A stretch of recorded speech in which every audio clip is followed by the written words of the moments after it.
Everything we know, from people and ants to stars and galaxies to quarks and atoms, the entire universe, might just be a simulation running inside a supercomputer inside an even bigger universe. Ancient philosophers said that the universe is a dream that we're waiting to wake up from. In this dream world of the imagination, anything is possible. All cultural items, from the dreams of our rodent-like ancestors, to books, to television shows, are merely permutations of the reality we think we live in. Today's age of computers and video games places simulations at the center of our cultural consciousness. A select group of us perform simulations for fun and profit, and we call them games, role-playing and otherwise. We live to run simulations. Join us on the Simulationist podcast as we explore our culture of simulations. Hello everybody, welcome back to the Simulationist podcast. This is the 126th iteration of the show, recorded on the 1st of February 2015. My name is Josh Chalevin. With me, as always, on the other microphone, the other voice you are about to hear right now, Ryan Kirkby, co-host extraordinaire. Hey Ryan, how's it going? Not too bad, all things considered. Well, I mean, like we're sitting on Victoria on the west coast of North America. Nice balmy winter weather. So, I mean, like it's not like if it rains I can complain about, oh my goodness, it rained in between those bouts of sunshine, because like Eastern Canada is going to send me hate mail. Yeah, the entire eastern coast is going to send me hate mail. It's been a rather nasty week for weather, and I am perfectly okay with just having a little drizzle to clean my car with. Yeah, so all our Eastern Canadian listeners, you can send us mail, but if it makes you feel better, it's really not cheap to live in Victoria, but there's no other way you can buy the perks of the weather we have here. And our Australian listeners, you can feel free to gloat right now, because it's probably, actually, you're probably boiling hot. So. You know what? It's not that bad, because, I mean, it's still their summer there. Yeah. So it's like, oh no, summer heat. Oh, what am I going to do? Put on more bronzer and go out and get tanned. In the world of simulations, though, it can be any temperature you like. It can be conflicting stuff, too. Because, I mean, you remember that one song from Frozen where the snowman's singing about what he wants to do in summertime. So you can have something crazy like a living snowman that's cold, like on the beach in the summer. Yep. And if you are old and like an old person, you can be hot and cold at the same time. Or sick. I mean, that happens to me all the time when I'm sick. It's like, I'm sweating, but I'm so cold. I hate my body. So, why do I get to become a cybernetic programming organism? Do you think that would be, if you had metal, like, cybernetic implants, would you have to worry about them getting, like, frozen? Like, what happens if you go out on a cold day? Like, do you get stuck to your own implant? My finger's stuck to my cyber arm again. If you accidentally, like, lick your wrist implant, do you get your there's a little tongue bit of stuck to it? Breakfast stuck on it. The rest of the day, you're walking around with your tongue stuck to your arm? Well, I'm hoping they have something in there for, like, you just, flex your arm enough, and that's the same, like with a real arm that, in actual motion. Yeah, like blood pumps through it or something. And well, it's just the muscle contractions that wind up generating heat. So I hope that if you've got, like, a cyber arm, you don't have to worry about it becoming, like, frosty cold. Although, I did see one of the old Superman, the George Reeves Superman stuff, where he like, holds a bomb as it explodes. The criminal who made the bomb is going straight, and he's like, thank goodness for saving our lives, Superman. I'd like to shake your hand. He's like, oh, sorry, I can't shake your hand right now. And the guy's like, oh, I suppose, my hands aren't good enough to be, shaking that with Superman. He's like, no, I just held a bomb that exploded in my hands. They're actually white hot from the heat. And then he goes to the kitchen, flicks on the water, sticks his hands in, and steam starts pouring out there. I like it. Which, like, is something I had never even thought about. It's like, well, you know what? Superman can take a lot of damage. His hands probably have been so hot they would hurt, a regular person if he was to touch them at the time. Yeah. He's like pushed, like Superboy Prime back, before they rebooted the universe and all that. He was actually changing the center of the universe by pushing stars around. And if you can somehow touch a star to move it, your hands are getting pretty darn hot. Yeah, but he has freeze breath. So yes. Can he blow his hands off? Like I assume that's what he usually does. But in this case, you know what? He was in a house. There's just a sink right there. Come on, just turn on the faucet. Also, how did he touch the faucet to get it? Well, that's the thing is he just gave it a little flick sort of thing. A little flick. Really quick. Yeah, just a little flick with I the guess water. if it's metal, it probably, it might get hot. You can clearly see, what sort of thing it was, where it's not like there's actually steam coming out of there, But it was a nice little special effect. He puts his hands in on the running water. Steam just comes gouting out everywhere because his hands are so hot.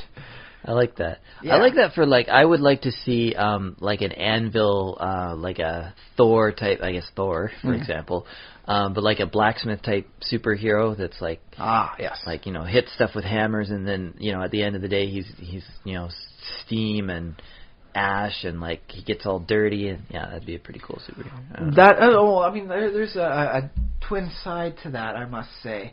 Because I was looking through stuff, as I am with superheroes and all that, and in the Marvel Avengers Alliance, I recently got Crystal. She's an Inhuman that has various elemental-based abilities. She can move stone, create a wall of wind force, and her two main abilities are using cold, with water, and using fire.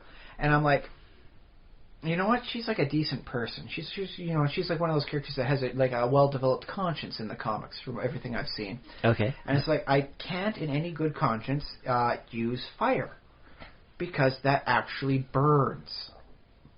Sure, frostbite is a little chill, or I'm so frozen I can't aim properly, and that's why I'm decreased my accuracy stat. But no, fire leaves third-degree burns, and that's something I don't think they've really ever mentioned for the Human Torch. His ability is to become a large being comprised of fire. Yeah. And he can throw fireballs around and do stuff that involves heat. Yeah. So, theoretically, if you're to follow through with all this, how does this operate? How do these things affect? A lot of the villains that face the Fantastic Four should have severe burn damage. Yeah. Yeah. Unless they're Doctor Doom, where he's now I've chanted the incantation that prevents me from burning, so I'm going to hold you by the scruff of your neck, Johnny, and I'm going to punch you in the face a little bit. Because I'm Doctor Doom, and that's what I can do. No, so there's a lot of, we're just starting out, so, mook villains or who are fighting. And that's why I play in the game. A good portion of the people I fight are they call them the Magia, because if you call them the Mafia, and you're based in New York, you're going to get a visit from the Mafia. So you switch the F out for a double G, call it the Magia, and then you can get away with them being incompetent and losing to superheroes all the time. Okay. You don't get visited by people with guns. Yeah. That's how life goes in New York sometimes. Okay. In the game, I'm fighting the Magia. And it's oh boy, I've got, Johnny Storm with me, the Human Torch. Mm-hmm. It's these guys have no protection. They've got some very nice pinstripe suits they're wearing. But, when, he casts his blaze spell and all that, he is literally burning them. And I'm oh. Yeah. They never really touch upon it. It hurts. It's pretty horrible. Yeah. And so the more I look at a lot of these powers and these things, it's no, that would be incredibly devastatingly horrible to have unless you're up against somebody who's super tough. Yeah. So I guess that's why they came up with so many super mooks, powerful henchmen to have in the comics. Is because this guy's made out of fire. You got to have somebody tough, otherwise you are going to have to draw a lot of burn ward victims. Yeah. Which could be fun. Some artists enjoy. I do know in stuff like the Metalocalypse, when somebody gets hurt, they do not shy away from showing physical damage happening to the body. Yeah. But it's also not necessarily cheap either, because it's time consuming to draw all that. On the other hand, they're doing a lot of music videos in that cartoon series, so I can understand why they want to keep things as metal as possible, man. Yeah. Yeah. Well, you pick where you want to spend your money. You pick where you want to. Well, the songs are good. They've already got that covered. You might as well have some decent, metal quality animation. Yep. But it always strikes me as and the more I look at the spells in Dungeons and Dragons, where it's oh boy, this much cold damage, this much acid damage, it's you are throwing a ball of acid. The last time you heard somebody hitting another person with acid, it was a horrible story that spent a week in the news. Yeah. So-and-so is a spurned lover, throws acid on the other person's face. What a tragic and horrible thing. They should lock that person away forever. But it's like, dude, it was only 1d6 acid damage. I mean, that's barely worthy against That's a good point, yeah. 1d6 acid damage will get you in a lot of trouble in real life. And yet, it's a pretty cheap and well-accepted tactic in 3rd edition things. It's like, oh, yeah, vial of acid. Just start whipping that around. It's, a little splash damage. Acid for everyone in 5-foot radius from there. Yeah. And it's like, that is horrible. You are a monster. Throwing acid. And then it occurs to me, it's like, wait a minute. That's basically like throwing holy water, but for everything, not just the undead. Well, if you hit somebody with like 100 hit points with 5 hit points worth of acid, like, I mean, this is the perennial, like, don't touch this topic about hit points and what they really are. But you probably aren't doing that much. Well, 1, you're not doing that much damage, I will grant you. But 2, you're still throwing acid at somebody else. Yeah. Yeah. Does it make it any better if they're an animal and not a human? No, that actually makes it even more monstrous. You're torturing an animal by throwing acid at it. If they're like a slavering displacer beast that's going to rip your throat out, okay. In which case, I guess you get a bit of a pass, because you're defending yourself. But still, throwing acid is like, oh no, what do I do when presented by, like an animal attack? Throw acid at it. It's like, no, that's the realm of horrible, horrible human beings. But of course, to be fair to Dungeons and Dragons characters, they don't have guns. Like, our response in sort of our time is, if a bear is charging at you, hopefully you have a gun, or I suppose bear spray. Isn't bear spray basically acid?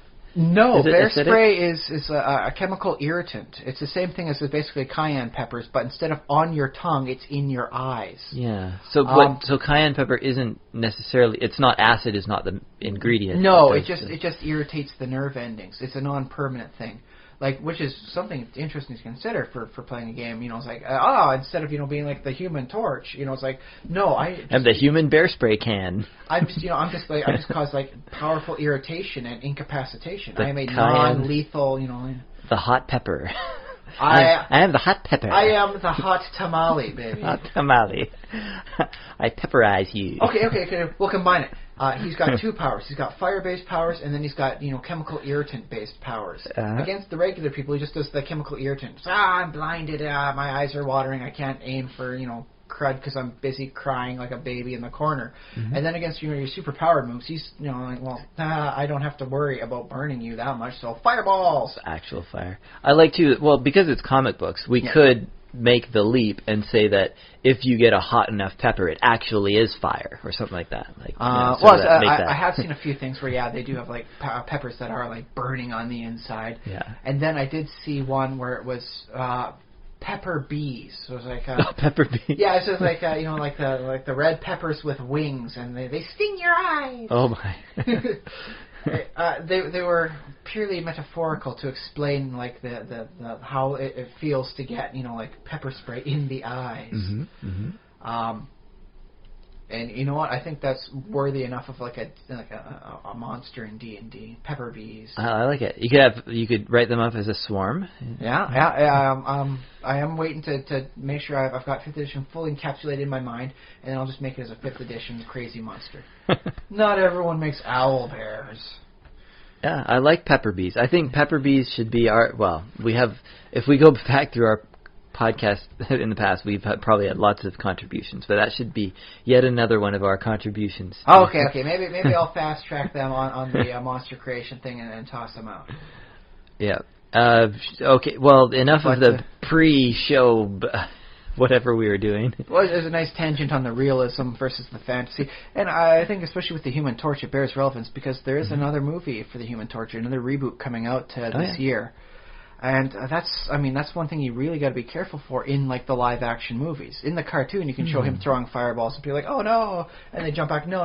When you're throwing a fireball in like a real world setting, you got to show what happens with the fire. I suppose. I mean, you can sort of cheat a little bit and just have the bad guys just put soot on their faces and stuff. They did sort of a Three Stooges explosion type of thing. Well, this last week I did get a chance to see like another episode of the Flash TV series. Uh-huh. And one of the ones that was just before it that sprung up to mind was they brought back Captain Cold. And I am really digging the personality of Cold. He's like, you look at him and you say he's cold, and that's his name as well as his personality. Okay, yeah. But he's got like a gun that does the opposite of what his cold gun does, and he gives it off to a guy he'd been working with who's got like pyromania issues, and he's heat wave. And cool. when the heat wave, fire gun hits, like Barry Allen, the Flash, and all that, it hurts. But Barry Allen's got super healing stuff, so it doesn't leave the scar stuff. It does a number on his suit. But, give him like an hour, one scene later, and he's back fine for his skin condition. Because he does super sewing. Well, they got a couple spare suits for him, okay. So they'll just trash that one and get him to wear the new one. But yeah, they were able to cheat out of showing, like, burn issues. I mean, the Heatwave guy does have, like, burn scar on him. But that's because he's crazy and he believes that burning, of the skin shows who you really are inside. He's got issues. Okay. Deep issues. But no, they don't have to show like the superhero, the Flash, with the burns on him because he's got the super healing things. It stabs up, heals away, and so about a pink for an hour, I suppose, and then he's back to normal. Super healing, woo! Well, there was a hero. Who am I thinking? A Spawn. Spawn was all. Spawn was all covered very in burns. ugly underneath that. Yeah, I mean most of the time he wore. Death, and then they were using his corpse. He wore a suit most of the time, but yeah, he was literally a guy who was covered in burns. Well, that's the thing. Is first he was burned to death, and then he was dead, and then he came back using the burned to dead body corpse. Yeah. So that is not somebody who's going to be like on the front of many magazines. That's why you put the mask on, and you please keep the mask on, Spawn. Yeah. You're a nice guy, I'm certain, but please keep the mask on. Because they have to, every time the mask comes off, they have to show what decomposition and burning to death will do to a body. It ain't pretty. It ain't pretty. I imagine in a crossover he would take a very quick dislike to the Human Torch, simply because of how irresponsible he throws his fire around most of the time. Yeah. What universe is Spawn in? The Image universe. He's technically DC? No. He's got his own universe. Okay. And when, like some bits like from the Wildstorm universe got bought, even though there was a lot of crossover between Wildstorm and Spawn's one, Spawn retains his own one, and he's still on his own thing. Just has his own... Okay. He's got his own reality. He's got the Spawniverse. All right. But long story short, that's why I like Peter Parker, the Spider-Man, much better than Johnny Storm. Because the webs get sticky and kind of nasty, and yeah, I'm sure you can put some pepper stuff in them to create them to be a nice little chemical irritant, but they are not going to permanently disfigure somebody. Yeah, actually, that was really clever of, I guess Stan Lee invented Spider-Man. I don't know who invented Spider-Man. Probably some guy. Yeah. He probably stole it Stan from someone. the man. I'll give him credit until someone else says it was him. But I think that's a really clever idea for a superhero because of that non-lethal nature of capture. And that really does encapsulate who Peter Parker is. Like, there have been times where he's like partnered up with Wolverine, and he's like really kind of distressed that Wolverine's just ready to gut somebody. He was like, no, dude, we don't need to gut him, so don't gut him. And it's like Wolverine's like, see these coming out of my forearm? That's a good portion of my abilities. Yeah. Yeah, and I gotta say, it does make Wolverine a lot harder to write back in the old comic days, like for the cartoons in the 80s. Yeah, when it's for kids. Yeah, you can't show him disemboweling anything, other than like a robot. Back in the olden days when cartoons were still for kids. Well, that's the thing is, I mean, He-Man's sword was very rarely ever used as a sword. It was usually used as like a shield to deflect things. They technically would have done better by, instead of making it, like his sword, by making it an actual shield to show him he's the defender of Grayskull. And Captain America has a shield, again. Exactly, and I think that may be what helps out with some of the longer term stuff is like, he doesn't get so grim and violent, and I don't have to deal with the repercussions of him chopping a head off unless he's like decapitating, Ultron with his shield. Yeah. Because Ultron, Ultron can still live with his, head severed from his body. And if we can, like another early on tangent, that's what in D&D, that's what the Defender class, like it used to be like, that your D&D party has your 4 members, your fighter, wizard, cleric, rogue. And the fighter, when I was first introduced to the fighter, it's like, okay, this is the guy who fights. He goes kills, up there and hits things, yeah. And stabs and slices, and he's the sort of the star of the party. Yeah. And then later on, I think he's around... the quarterback sort of thing, yeah. Yeah. I think around 4th edition, like I came to the realization, because there was some article about it or something like that, the fighter doesn't actually have to deal damage at all. He just has to soak it up. Yeah, I guess this was around the time I was starting to play World of Warcraft 2, where there was a party where when you're the warrior, the tank. You're effectively a tank. You don't necessarily do damage. Like you have to do a token amount. They have improved that so that you do feel like you are doing more than just being like some sort of targeting dummy, right? Yeah, but in a way that's fine because that is your role. You're a shield. You're not a sword. You're the protection. You're the. Some people want to be a spiked shield though. They want to be able to do a little bit more. And that's the whole like what do you call it? The razor's edge of that class of being like a fighter or a paladin. Is that your job is both defensive and offensive, and where do you... I think it works best if you picture every character as having gone to university and taking a major and a minor. Mm-hmm. The fighter majors in defense, but minors in offense. The rogue majors in offense, but minors in utility skills. Yeah, sure. The wizard can major in destructive spells and minor in useful like buffs. Or they can, major in useful buffs and minor in damaging spells, depending on how they choose their spell list. They got a lot of versatility that way. Mm-hmm. Cleric majors in healing, minors in getting everybody to do as he says, because he's majored in healing. Yeah. So, there is that sort of thing. But I do find that there is no one role for any one class. That's true, yeah. I think a lot of people make that mistake with the fighters. Is they'll say, "Oh yeah, I'm a fighter. I go in there and I snicker snack with my stuff." It's like you actually do a lot better by being a living wall. Yep. Which is a little sad, to think. Is congratulations, your class is meat shield. Well, I mean, I suppose like any other class, like cleric is like, oh great, I'm a bag of healing potions, or I am living. I'm a living door picker. That's all I am. A living door picker. I think maybe the wizard, this is a problem with D&D going back a long way, but yeah, the game sort of, in some ways, is centered around the wizard as a character because the wizard gets access to like half the book is spells, right? Half the player's handbook. But don't forget, there's the caveat of that is that to get all those spells, you have to spend a rather sizable fortune.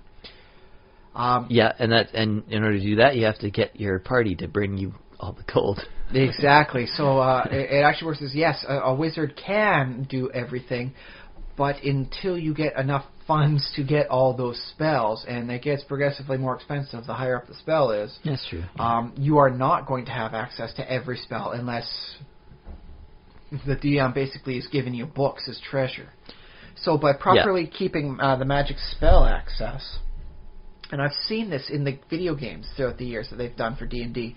Oh, yeah. Like you find a scroll, I am not using this scroll to cast it. I've got to add this into my repertoire. I've got to put this in my spell book. There's no way I'm casting this from the scroll. It's stupid. It really does, help keep things a little bit more balanced in that regard. That said, I do appreciate the versatility. It's like, okay, today, we're going deep into a dungeon. I need to be, the badass cannon. So I got my destructive spells listed up here today. Whereas other days it's like, okay, we're in more of a town thing, so I've got my, levitation, I've got my invisibility, I've got my hold person, my buff, debuff, utility spells going on. And I wouldn't mind seeing that style get adopted to other, classes. It's like, okay, I'm the fighter, and this is my tanking role, but this is also, what I can do when I'm not, at the front lines of a dungeon. So I can also command, so I can help, keep people, going to where they need to be, or other things like that. And I think that would benefit ultimately. But I like where everything is in 5th edition, at least for now, before I really start abusing the system. I imagine they're probably going to expand and do some other classes too, right? Some more classes. I see a lot more archetypes in the future. That's basically the prestige class of 5th edition. Okay, yeah, sure. So it's like, oh boy, I want to be a red knight, sort of thing, from the whole lands of the Forgotten Realms setting, and that's going to be its own archetype for fighter. Okay, cool. So that's like, I'm not in the know. Don't take that as the gospel truth. Okay, of course. That's just from where I have been and what I can see through my perspective and my journeys in the past.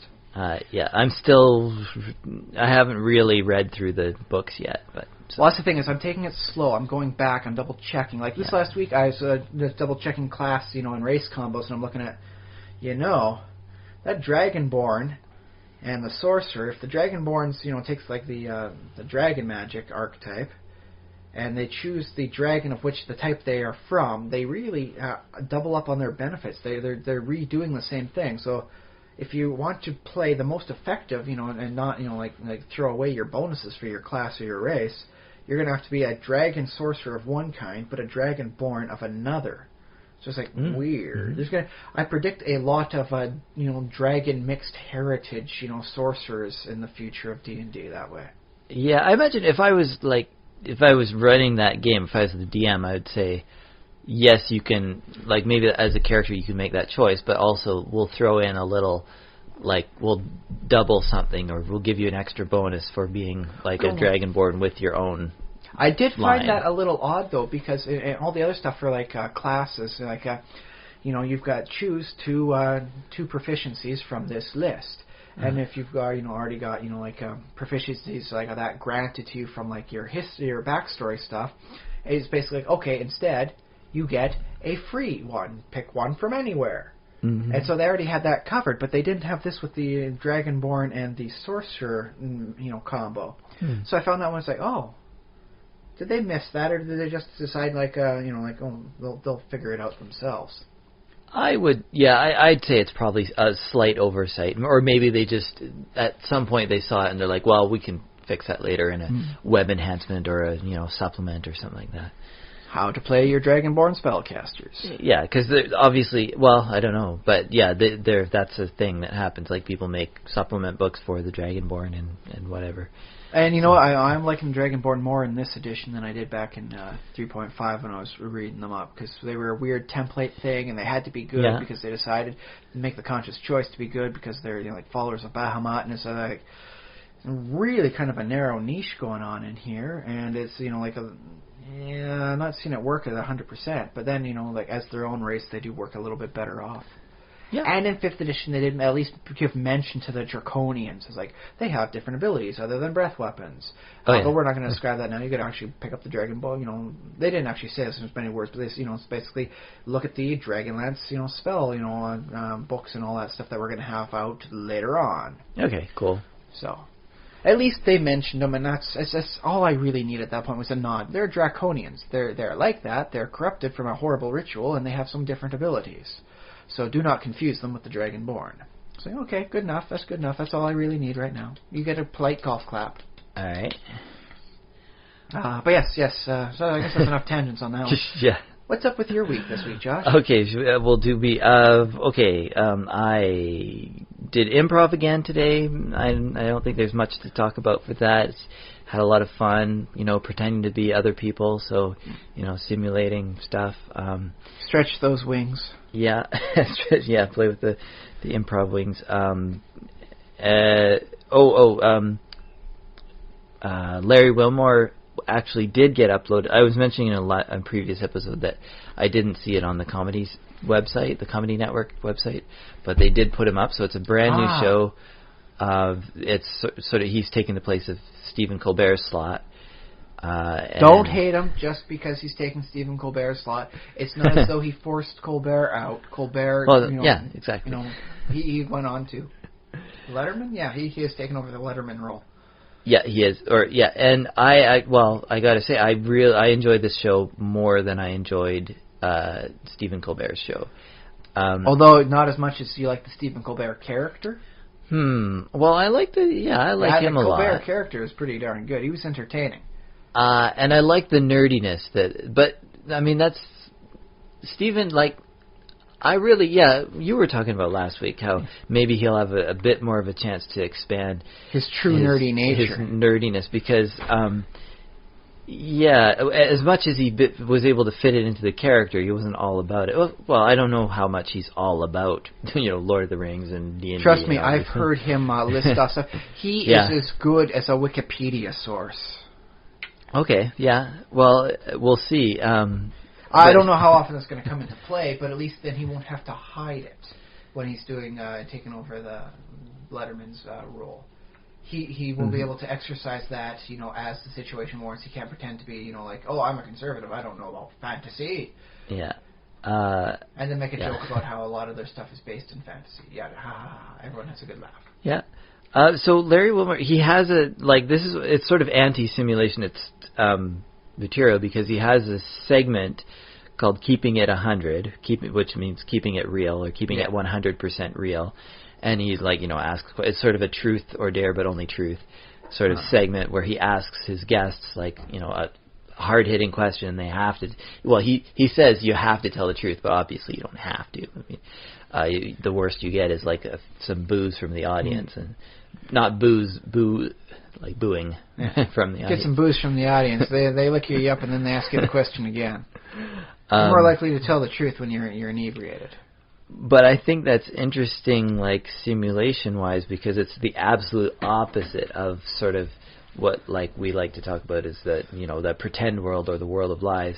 And there's although, and on all truth, to counteract the lies, I would love to see a news program where they really put someone's feet to the fire and really try and get them to know oh, I don't want to do this, and they walk on out. Mm-hmm. I want to see them really dig to get the true answers out of this. Yeah. What's going on that?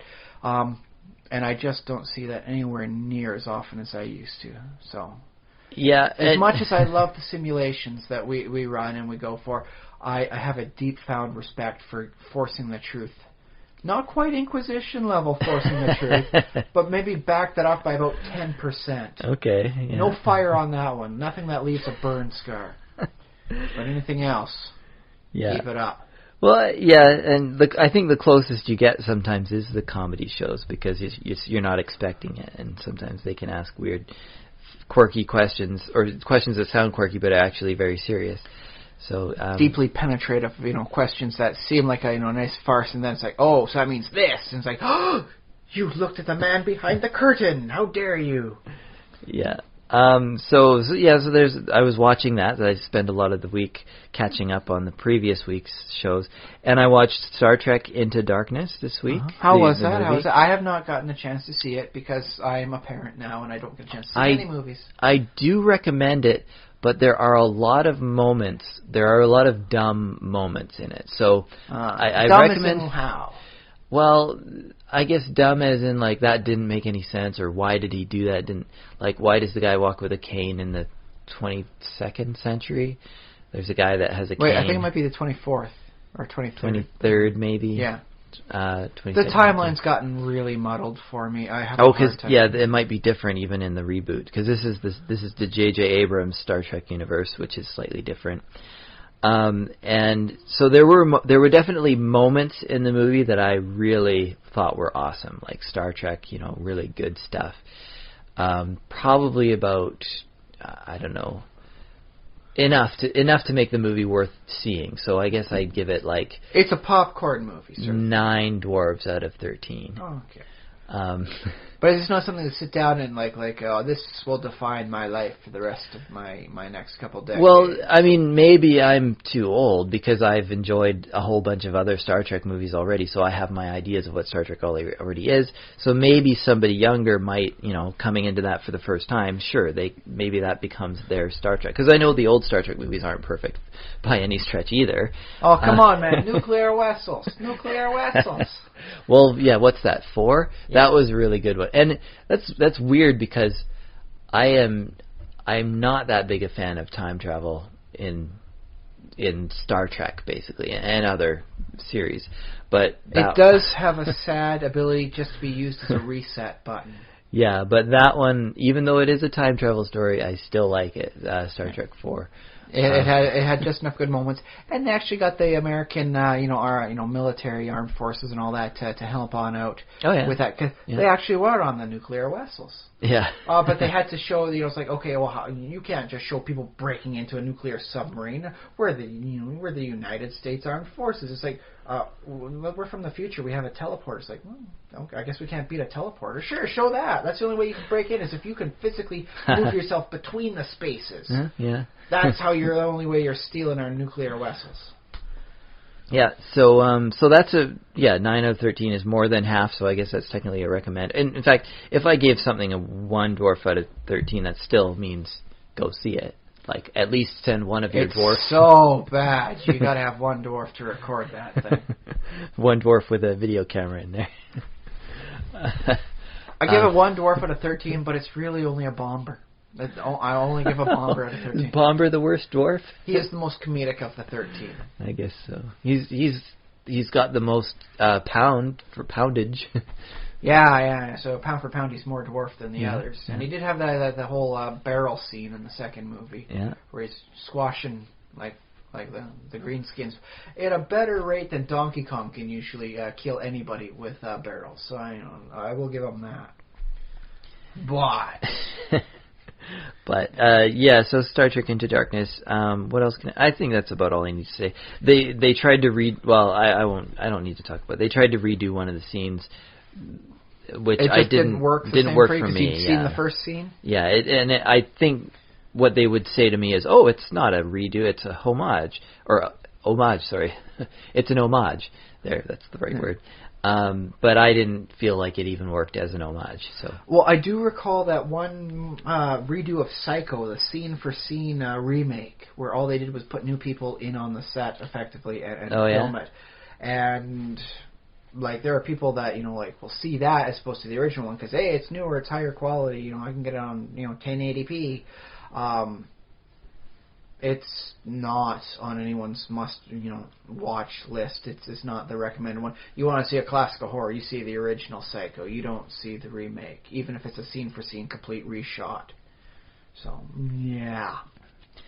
Okay, and the one other thing to continue, sorry I'm taking up all this time with what I did this week, but you did a lot of things this week. I'm interesting to me.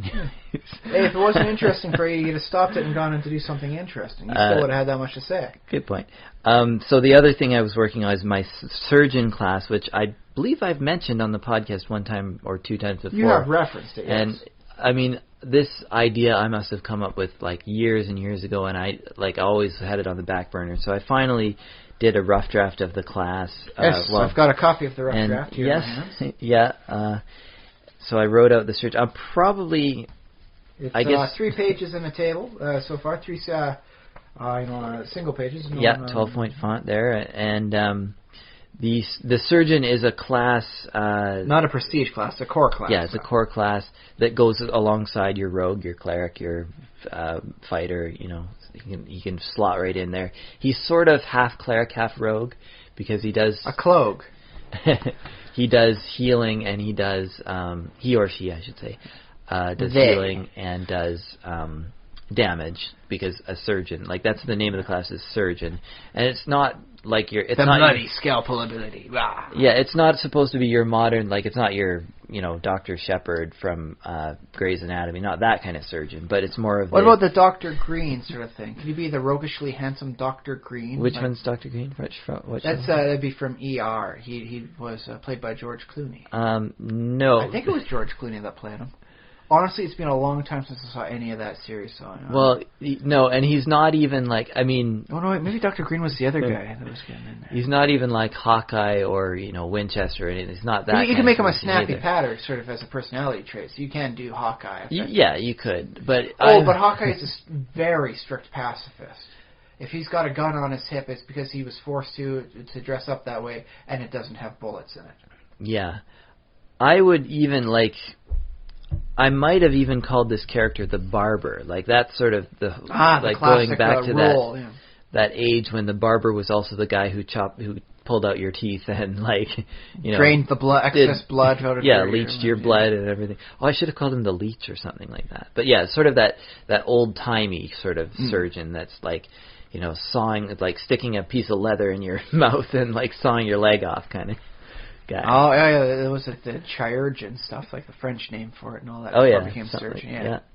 Well, there's always time to change it. Right now, it's your working time. Well, I do like surgeon because it feels broad. It feels like you could add all those other archetypes in. Well, as I said when you showed it to me, the first question I had was, can you have specialties? Could I be a cosmetic surgeon? Of course you did. And I was like, well, the concept of attacking someone on the battlefield and reducing their charisma stat is like, I am the bane of sorcerers. Yeah. I cut you on. I do the strict, I do the proper, cuts, and now you're bleeding on out, and you're taking hit point damage every turn, and I've sapped your strength. Ho ho ho. So actually, with some of those specialties, you could have one heck of you could effectively outdo that Dread Knight class they tried to have. They were all about the debuffs that nobody wanted to play. It was an adequate class, but didn't hit the spot for most. Yeah, sure. And D&D has a lot of classes. Yeah. So this particular version, I wrote it up for 3.5, and part of the reason for that is because that's how you've had it on the back burner of your mind. Yeah, I've had it since then. I did another 4th edition version that was it was like a couple levels worth that I ran in one small campaign, but I never really got very far with it. And then now I wanted to do pre-gen characters for upcoming Godicon, the campaign that I'm running. That's right. How about it was just at the end of this month? Well, less than a month away. Yeah, wow. So I wanted to throw in one there for characters to possibly or for players to pick up and say, oh, what's this? Or okay, well, I guess I don't know. Fancy, weird, crazy custom class. Yeah. That's what you get for playing with Josh. You get the fun stuff. To be honest, it's not that weird. No. It's just, weird is saying, it's like, I've never done this. I've never even heard of this before. So it's like, oh. I specifically designed it to be fairly vanilla and fairly straightforward, which, I don't know, there's pros and cons to that because it might seem like, you might pick up the class and just say, oh, I guess, it doesn't seem that flashy, I guess.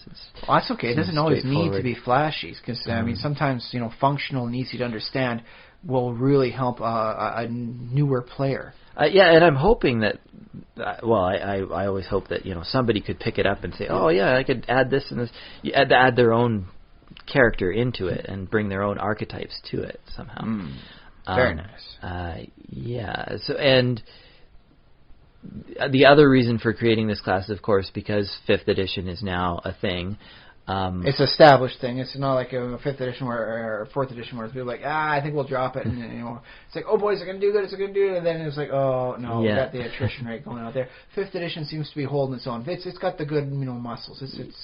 It sounds like it's got staying power. So now that I've developed at least, a draft of a 3.5 version, that should be relatively, you got to tweak here and there, but relatively easy to convert to 5th or Pathfinder for that matter, and basically have all the bases covered, like 3rd, 4th, Pathfinder, 5th. Yeah. Yeah, very nice. Could you backgrade this to OSRIC compliance for effectively 2nd edition? Oh, well, I'm not that familiar with that stuff. Maybe one day, if there's a lot of spare time, maybe give it a shot. And I'm hoping if I put out some versions that other people can look at, that maybe it could, in my wildest dreams, could everybody be like, oh, I love this class is so awesome, and then it would get popular, and then people would be like, oh, well, what somebody else has this guy done?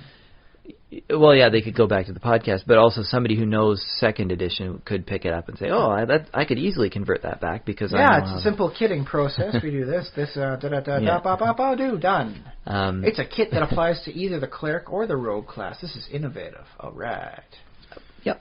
I don't know. Do you have I don't want to put you on the spot and say, do you like my class? Oh, I haven't given much of a read over yet. I mean, you only just gave it to me before. Yes, I know. But I do like the concept of the twin roles. As I said earlier, I think it's best if everyone looks at it as like a major minoring, sort of. Yeah. And so this guy's got the major minor, in a healing damage sort of style. Yeah.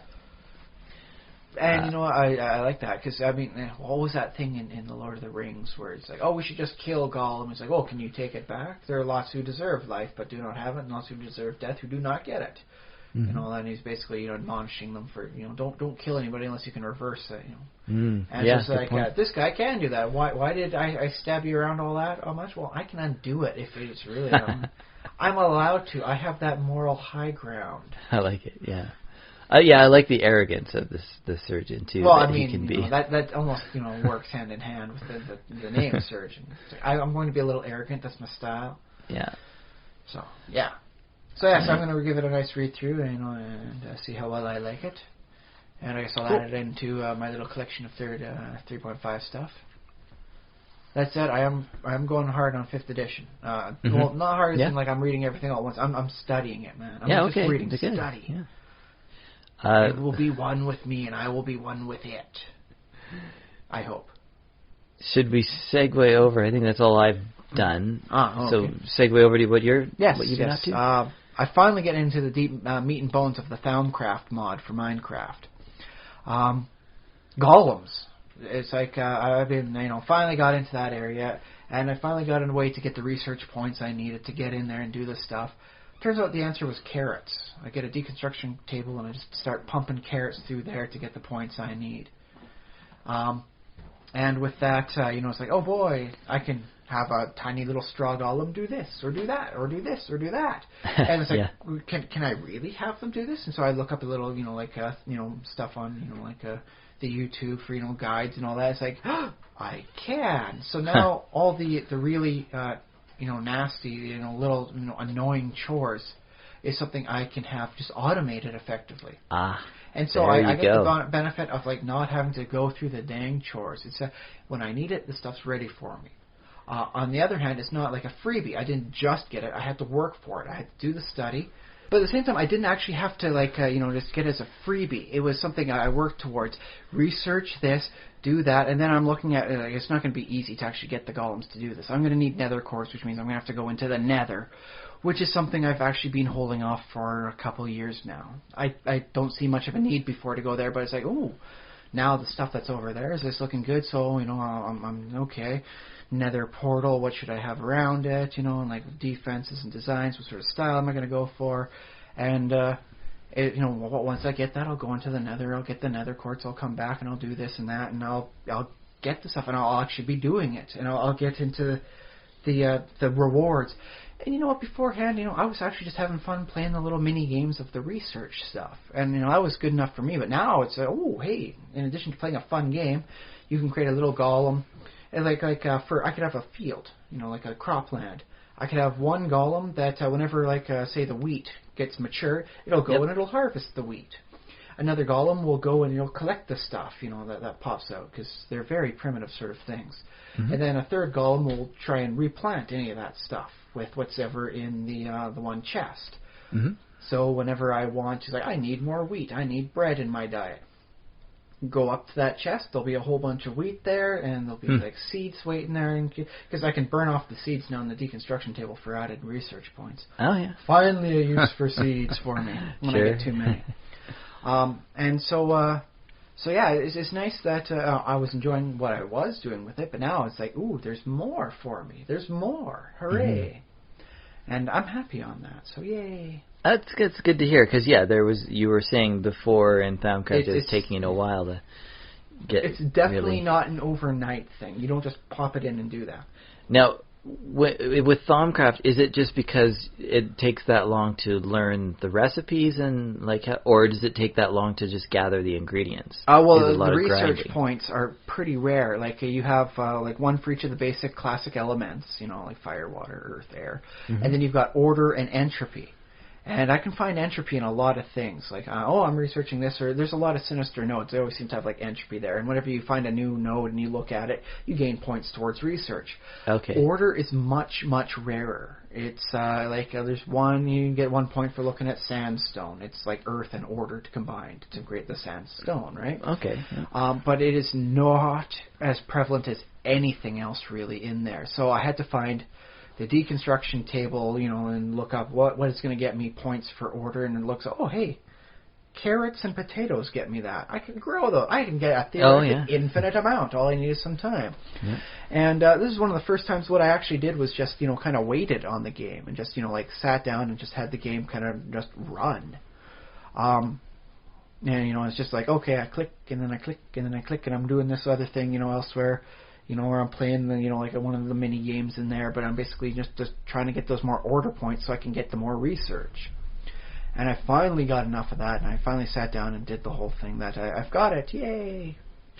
But now that I'm going to hit the nether, it's just oh boy, that's going to I'm going to look up at some of the other mods, because I found one for pigben villages in the nether. Oh yeah. And I was thinking to myself, it's I originally did, like, live in the middle of nowhere for my fortresses in the overworld. But then I found towns, and I kind of like towns despite the stupid villagers.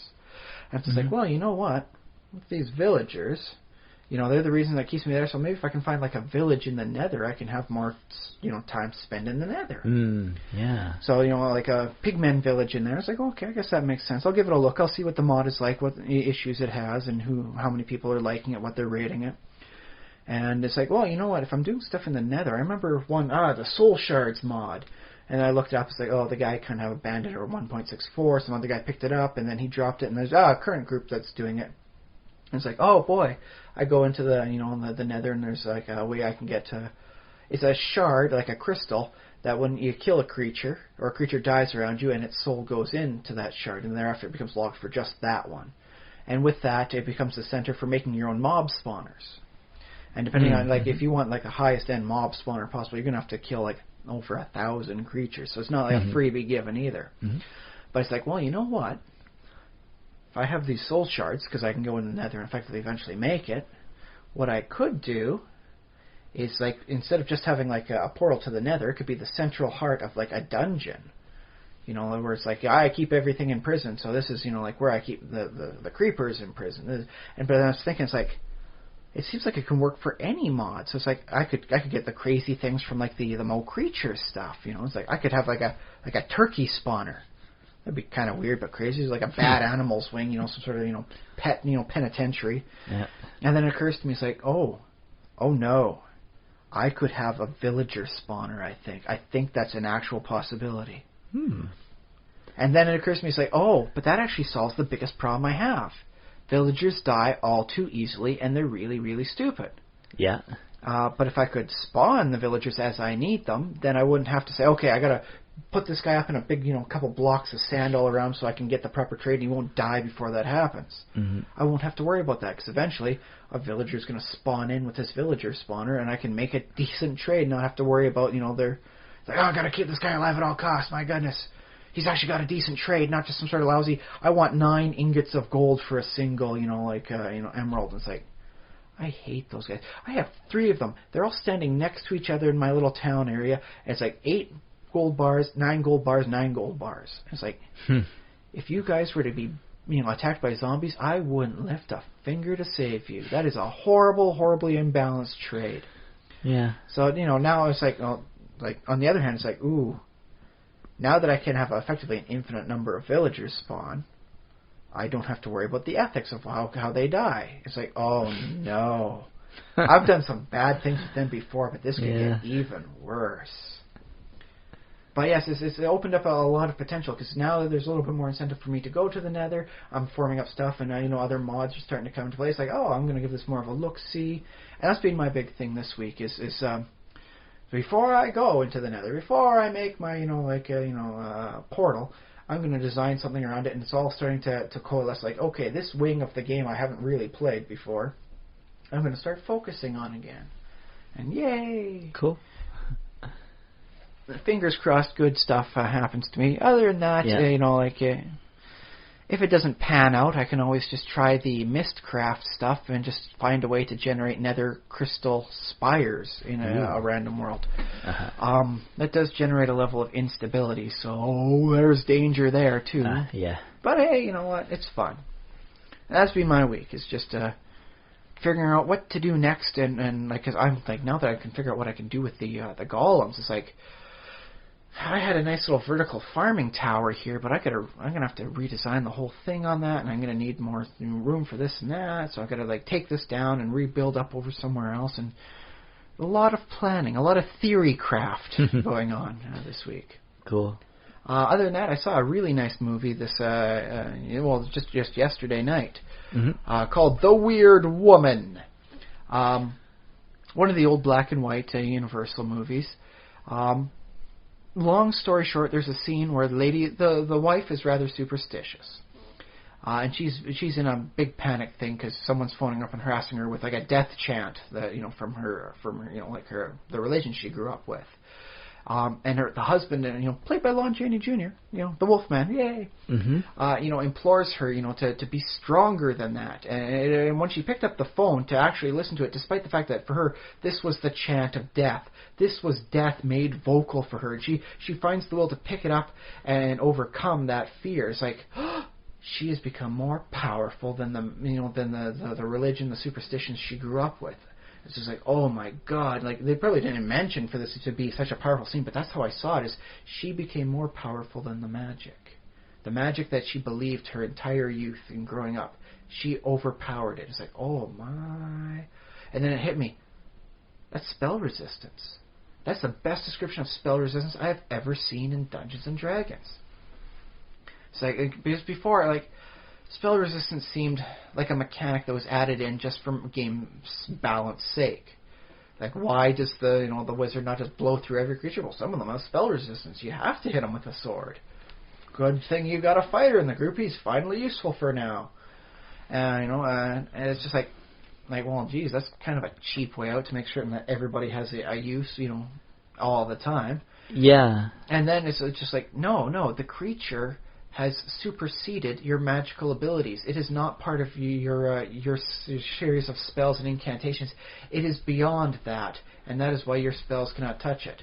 But you know what?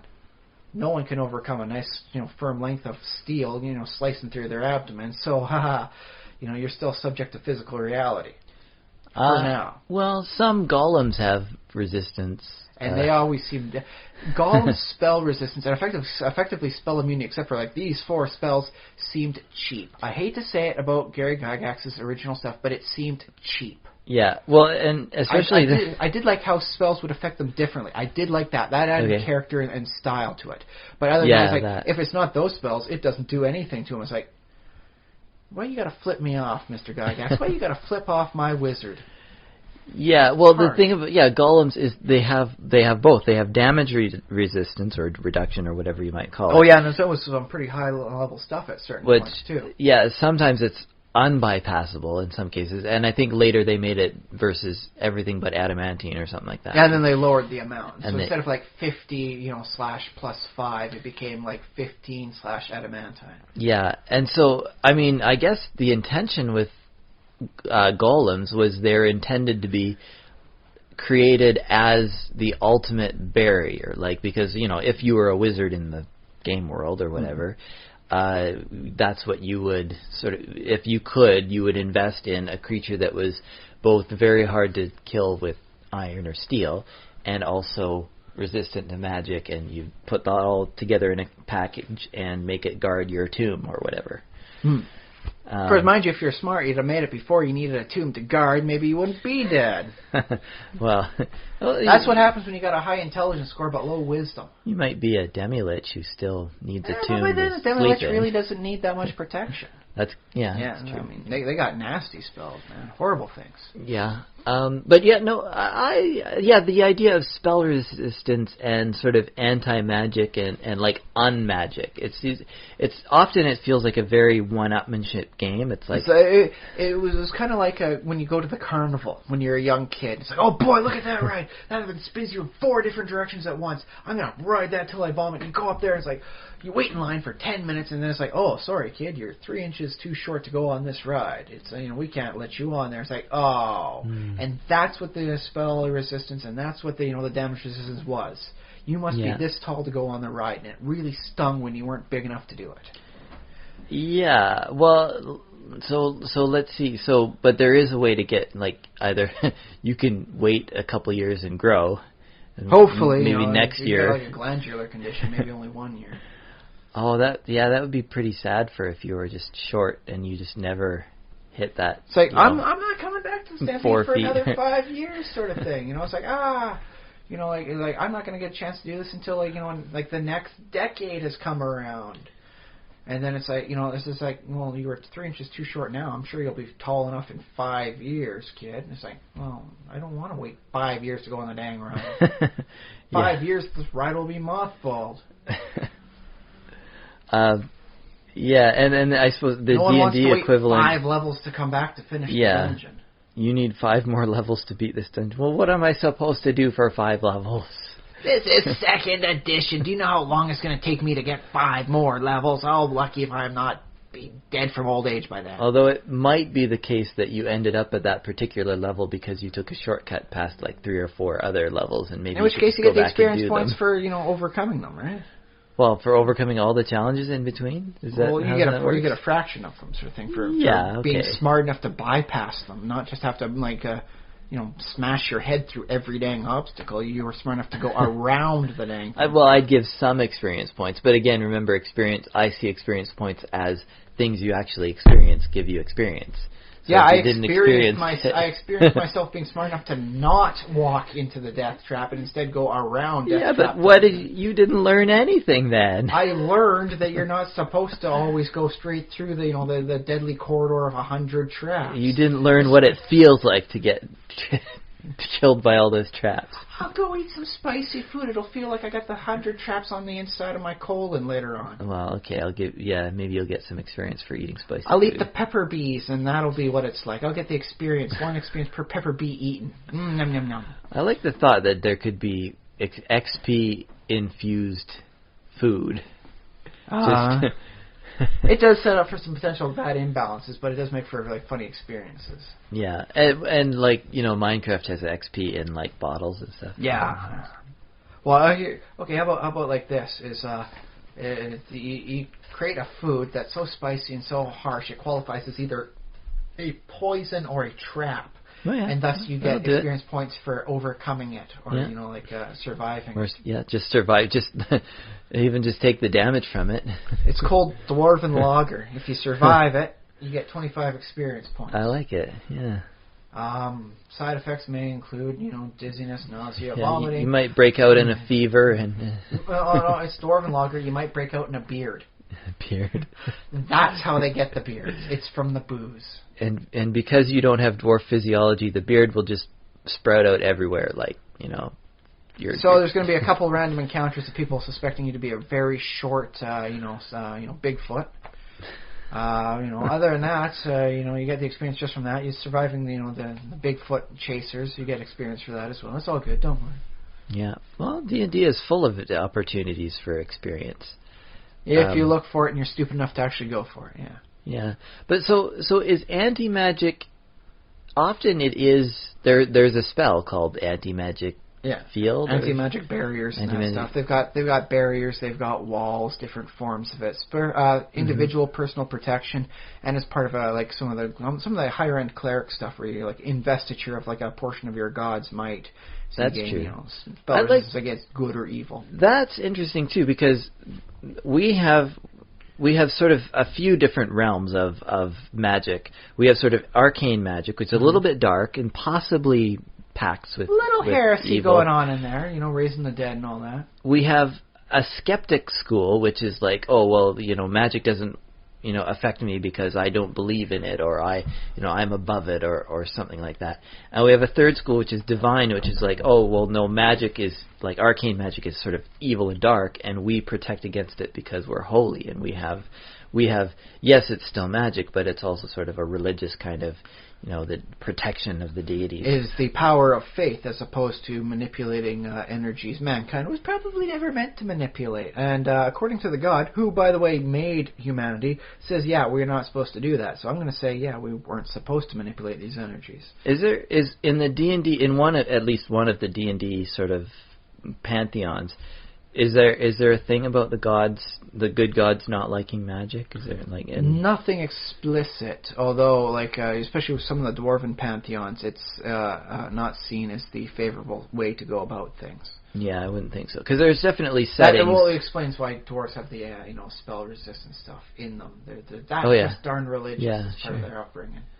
Because I've seen settings where it's arcane magic is illegal because there's an oppressive theocracy who says that they wanted monopoly on power. And the biggest one for that would have been the Dragonlance setting with the king priest. And it's because you are not divine stuff, and I am the font of the gods knowledge.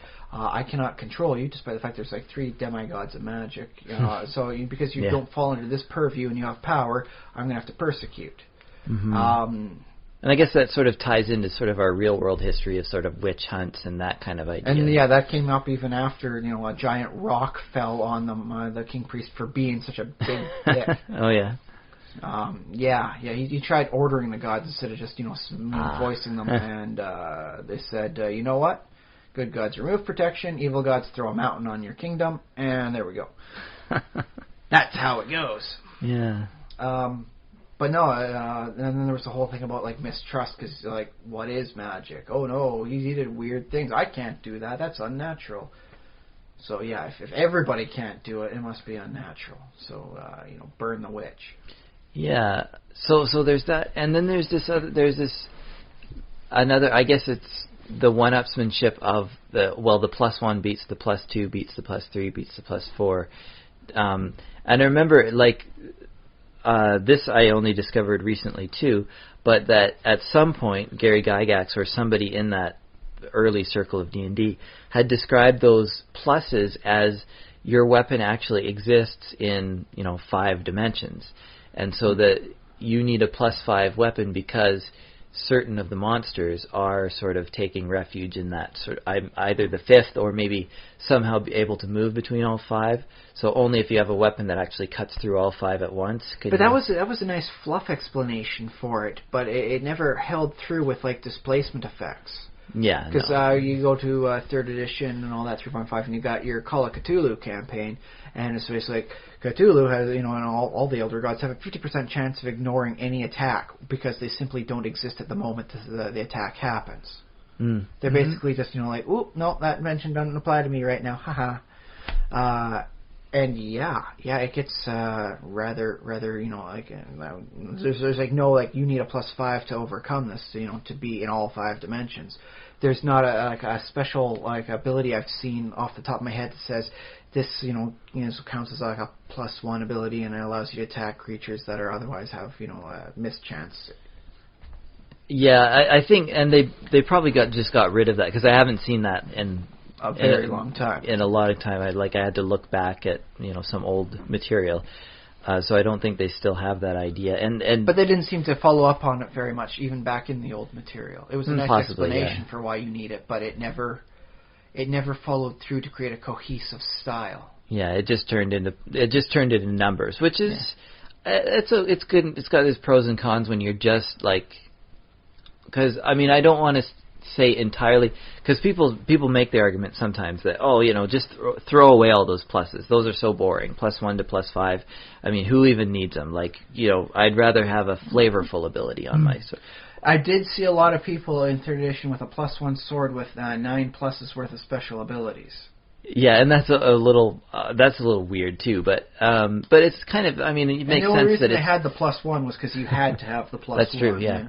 It kind of makes sense because it's I want those interesting things. I don't want just, a number is just a number. I want this weapon to deal 1d6 of every elemental type of damage. And admittedly, I've done that too, And those are kind of fun in their own right. But of course, that's not sort of... So you're saying I got hit with some burning acid that was electrified? And where does the cold and sonic come in? Well, it was vibrating, and magic explains the cold. Okay, there we go. Yeah. Which is why I do like the changing the names for the necrotic energy stuff going on there. So that way you can have the negative energy without it seeming so weird. It's necrotic energy. Yeah. It's raw. Well, that's kind of my preference, is having a good poetic name on it. And that's one of the things I liked about the Diablo stuff is when you did the conversion into 2nd and 3rd edition D&D was their weapons. Like a +5 weapon wasn't called a +5 weapon. It was like a weird weapon. Oh yeah, and so they had names for the +1 through +5, and it made it seem a little cooler. It's not like I have a +5 full long sword. It's I got a weird long sword. Blah. Yeah, that's good. And it made me I was oh okay, so it's something I can describe a little easier, as opposed to just putting numbers out there. And so maybe if I ever have the opportunity to do a nice campaign, I won't refer to the +1 through +5 as that. I'll use the adjectives. I also wonder sometimes though, if if you imagine stepping down into that adventurer's world, which I think everyone should try. Yeah, and that's kind of like one of the purposes of the game. Put yourself in their boots and walk through the merchant shop and what's actually mounted on the wall for sale, plus one longsword.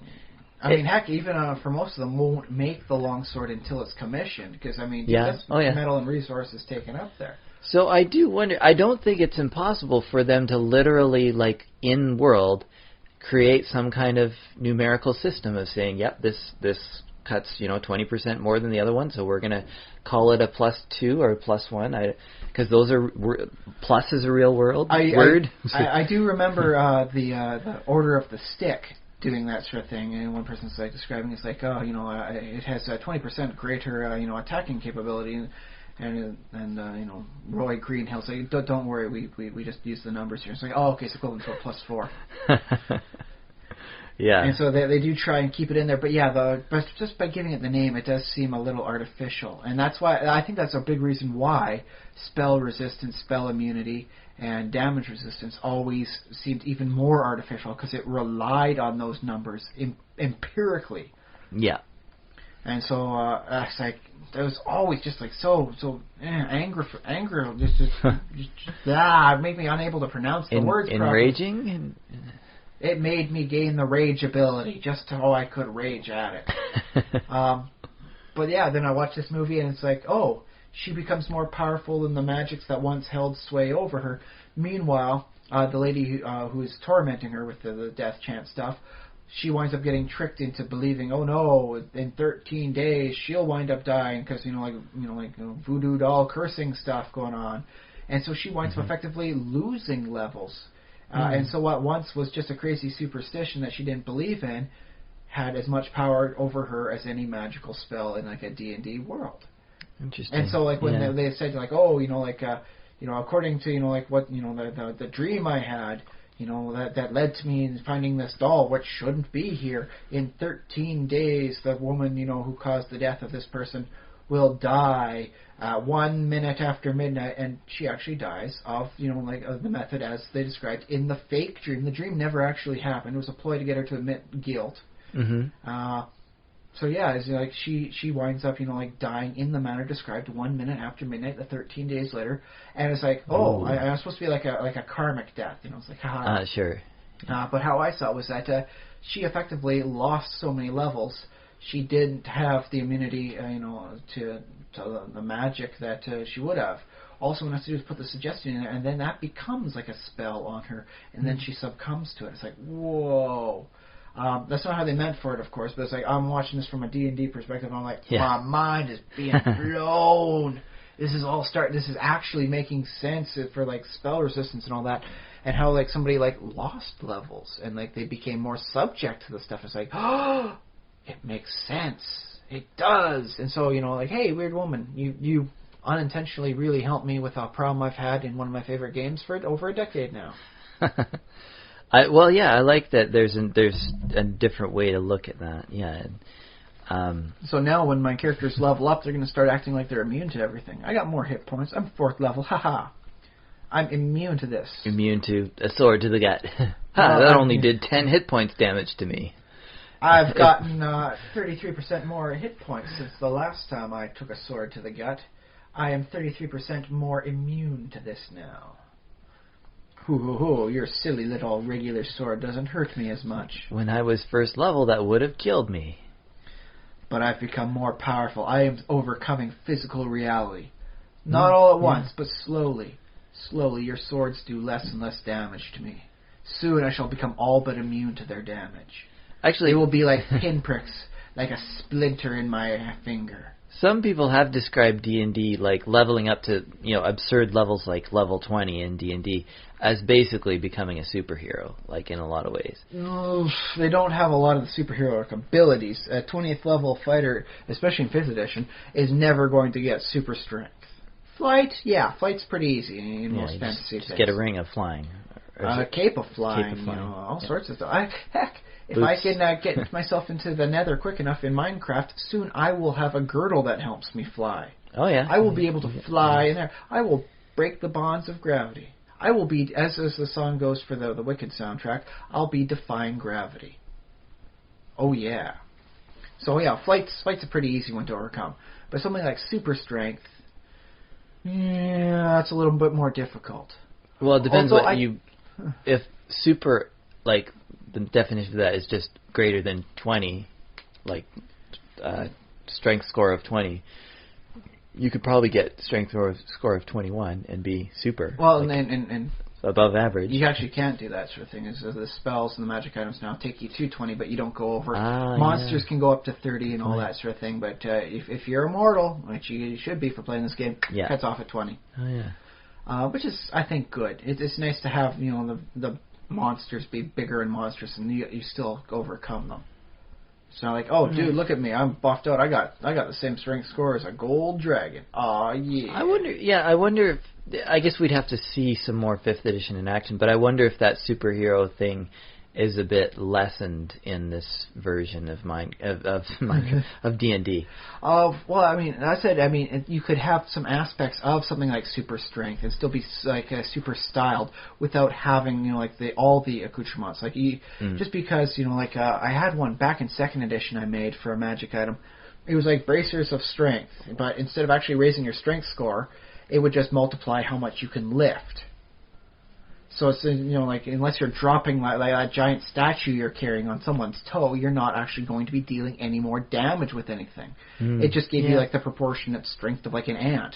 So it'd be like, you want to carry that giant, evil, statue out of the dungeon, and you've cleared a hole big enough to move it with. Fine. Here's, the magic items you have to find to go and get that. It doesn't actually help you with fighting. It's not a fighting magic, item, but it will get you, to move this stuff out. So you want to be able to do like a Herculean task of pulling the 17 cartloads of gold to the king whose kingdom needs it the most, or whatever reason you need. You can have the strength to do that. And that seems very super heroic, but it doesn't actually make you completely over biased. Like as soon as you touch the door, it shatters under your strength sort of thing. It's like no, it just helps for hauling loads. Yeah, it's a magic item you can give to your henchmen. Yeah, right. Yeah. That way they... Yeah. Oh, thanks. Now you got me to do more work. Good work, boss. Because in D&D you don't have to catch, falling airplanes like Superman does. Not with the usual frequency of it, but... I guess you could have some kind of equivalent. Oh no, that dragon's falling. That dragon turns out to almost make this a nice complex storyline going on. That dragon, when polymorphed into human form, is the lover you've always loved. You never knew she was a dragon until just now. You've got to save her plummeting unconscious form. So there you go. There's a superheroic sort of thing. Yeah, dragons are effectively planes now. They're fire-breathing planes, which now that I said that aloud sounds really awesome. It does sound kind of cool. Yeah. Okay, no. Instead of fire-breathing planes, they're like those planes that have the giant Gatling guns. Oh yeah. Yeah. That's the fire breath of the future. It's a Gatling gun. Well, did you ever this is, I don't know if this is going to be weird, but do you ever read occasionally they come out with some religious tracts about Jack Chick stuff? I think it might have been something related to Jack Chick, but they did a end of days, and they compared they thought the Book of Revelation, it says, there's hornets that shoot like fire, and then they did a comparison with helicopters and stuff. Hey! D&D rips a lot of stuff off from other stuff. How come we don't have any fire shooting hornets? Where are the giant hornets that shoot fireballs? From Book of Revelation, I mean, there's. Okay, we're gonna have to sit down and we're gonna have to add this. We're gonna get the pepper, we're gonna get the jalapeno bees in there, and we're gonna get the Revelation. I think the 7-headed beast we can just apply a fiendish sort of template onto a Hydra. That should work. Or multi-headed, almost anything. Yeah. Yeah, we can make this work for that sort of stuff, but stuff like a hornet that shoots fire, that sounds like a really solid D&D enemy. That sounds like an enemy you can encounter, you can summon, man. Actually, yeah, it does sound good. Yeah. Why was that not incorporated 2 or 3 editions ago? Possibly some of the monsters in the Book of Revelation are sort of impossible. There's angels with eyes, covering their entire bodies, and it's how do you walk if you have eyes on the bottom of your feet? That would be a regular angel wearing the cloak of eyes. Okay. Or effectively have the similar effect as to that. Okay, so he can... I guess if he flies, he's not walking, so maybe that's okay. Which is probably good, because, if you have eyes everywhere on your body, and you're gonna wear shoes, they're gonna have to be shoes made out of effectively like sunglasses. Yeah. And like that's like really weird to think about. But I mean, like Cinderella had glass slippers, so I suppose you can tint the glass and go with like. For some reason, I'm seeing angels wearing sneakers. They seem like they're kind of a sporty type person. They're not walking around in like high heels anywhere. Angels in the outfield. Yeah. That would be cleats. Yeah. or whatever. What do baseball players wear? Cleats? Yeah, there's a general sports footwear term. Sports people. Speaking of which, it is the Super Bowl is happening as we record, right? Yeah. Or did it already happen? I think it might just have ended off at some point throughout our iteration here. I have absolutely no interest in it whatsoever. I have interest in it on the higher end of things. I'm not rooting for a particular team, but I would be happy to hear that a solid game was played and everyone was highly proficient in their roles and there were no career-ending sports injuries. Okay. That's what I'm rooting for. I don't care who wins for team. I want to see the game being a good, solid game that everyone can enjoy with a minimal of, like horrible violence and concussions. I wonder, like... That's me, though. You tell that to a sports fan sort of thing, and they'll look at you like you just spouted nonsense at them. That sounds reasonable. I just hope no one gets hurt. I don't know in my how defense, bloodthirsty they are. I think it's because I got spoiled. When I first started watching sports, it was the Oilers in 1987 with Gretzky and Messier. And once you've had them, I was like, this is what hockey is, and everyone else is just like you're not as good, guys. You're not as solid. So it's like, how am I going to enjoy the sport I was liking so many seasons ago? Violence. It's like I want to see the good quality style in there. I don't want to see the violence because that ends careers. I want to see everyone playing to the highest level of proficiency possible. I want to see everyone bring their A game. I want to see a good, clean game. I don't want to see slashes. A little jerseying, a little gut shot. That's the most I want to see for fights, especially in hockey. I think that's a beautiful way. It's like, I'm angry at you. I'll pull the jersey up and I'll give you gut shots. No face shots. No slash off the stick. Just show I'm angry. Jersey, gut. Yeah, I've sort of been convinced at least to the necessity of some amount of roughness in hockey. But it can be taken. It's a physical sport. Eventually it's going to boil over into action that's not condoned by the rules. But that doesn't mean you necessarily need to sever somebody's spinal cord because you rocked them too hard here or there. Yeah, exactly. You do it the old-fashioned way. It can go too far. Jersey goes up, so they're effectively blind and they can't move their arms, and then you just work the breadbasket a little. Well, I mean, you vent your frustrations. The penalty's not that severe because you really didn't hurt it. There's not blood all over the ice. You don't have to pause the game to get rid of the blood off the ice, and everyone keeps on going. No blood. No, only internal bleeding. Hopefully not. You're wearing those gloves. It's effectively like a boxing thing. It's rather hard to get a good enough shot. You should be wearing the gloves. I notice a lot of guys go in the bare knuckle these days, and I'm not so big on that. I think there's enough good polystyrene, and heavy density stuff. You can get some good quality gloves without sacrificing finger mobilities. Possibly, but I remember also reading, and this might have been discredited, so don't take this for gospel truth, but that actually ever since boxing added gloves, concussions actually went up because people didn't hit as hard with just bare fists because it hurts when you. Yeah, it hurts your fist to hit somebody in the skull, which is solid bone. On the other hand, I'm pretty certain there are less people that die in the ring because of that stuff. Because when you're hitting with a bare hand, it's possible to actually kill someone with his. Yeah, you're at least knock them unconscious a lot quicker. Although the rounds did tend to go for 100 rounds back in the bare knuckle days, you hear about. So I don't know. Either way, concussions aplenty, and this is just a nice way of making sure not everyone's, dying in the ring for your entertainment. Yeah. You horrible person. And I mean, speaking of football, I think, unfortunately, despite your wish to the contrary, I believe every football game somebody gets at least a minor concussion because they literally they're running at each other. Literally, the play is intended for them to smash, and you can't do that without. And you got people jumping on top of other people or tackling on somebody. That's a recipe for a broken leg, man. And the thing is, a minor concussion, I don't think they don't even think about it. They're like, you just go to the in, bench and just, I got, hit in the head again. And then after basically a career of that, a lot of those guys, they're not normal after when they retire. Unfortunately, it's a sad Which story. is a big thing that's causing a lot of issues now. Yeah. And, it's the little stuff that adds up, and they're doing what they can with some of the protection stuff. But that's why I just like to make sure that when I watch a game, I'm rooting for the sport, not the teams, but the sport. I want to see the sport thrive and the sport win in this. I guess we can still, on some level, enjoy it. Well, I mean, I suppose it would technically, help I'm if I not knew watching. more of the rules. I got to admit, and there's a lot of stuff. It's like, okay, wait, why did they pause? Let me hold. What was that? I don't think icing qualified. Oh no, yeah, okay, that was icing. Okay, I understand now. So being able to understand the rules in a live time thing, I think I might do a little bit better with enjoying some of them. But otherwise, yes, I don't care who won the Super Bowl. I root for the sport.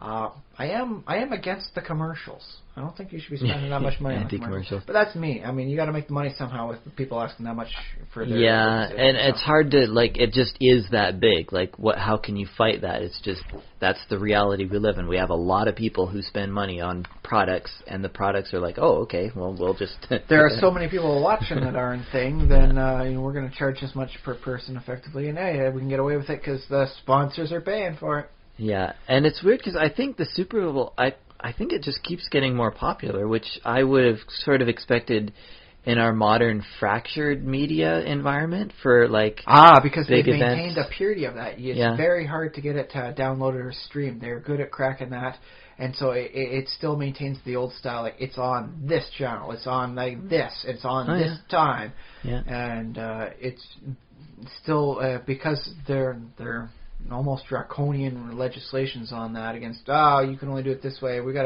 a contract this way. It maintains that despite the fracturing of the media. Yeah, but like no one's gonna hear the Super Bowl through a live tweet feed, man. Seen that tackle. Oh my goodness, man. I mean, there's bones sticking out there.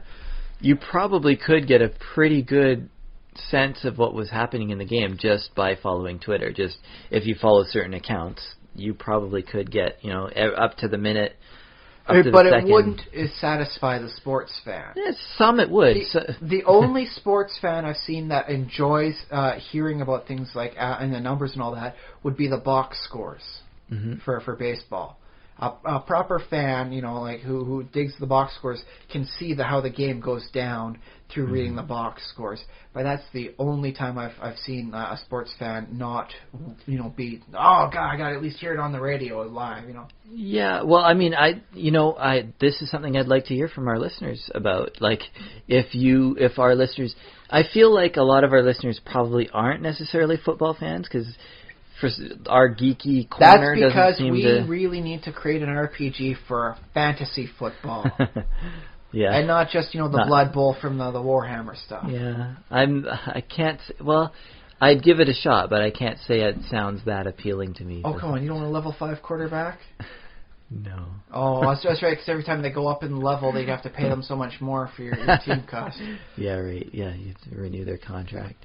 It's like, I'm sorry, you're too high level. I've got to let you go. I just can't afford you. Maybe go get smacked around by a ghost for a bit. Come back a couple levels lower, and we can keep the contract. I like it. Yeah, with fantasy football, you could have that sort of stuff. You could have the ghosts going on in there. Yeah, okay. You could and I mean, Blood Bowl had a little bit of that because you could have like orc team. Yeah, well, with Blood Bowl, the creepiest thing you had was like an orc in a dress being the cheerleader. And those poor halflings. They never won.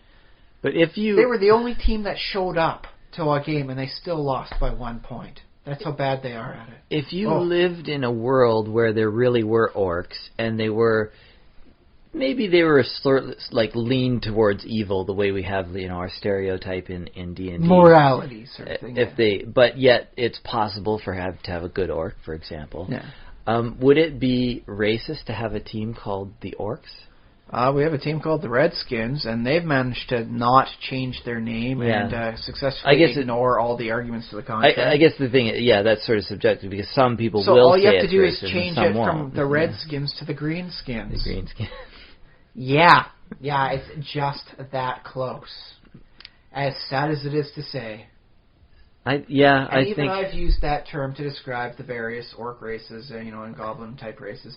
calling them collectively the greenskins. Yeah. Despite the fact you changed that, from green to red, and I sound like a horrible racist person.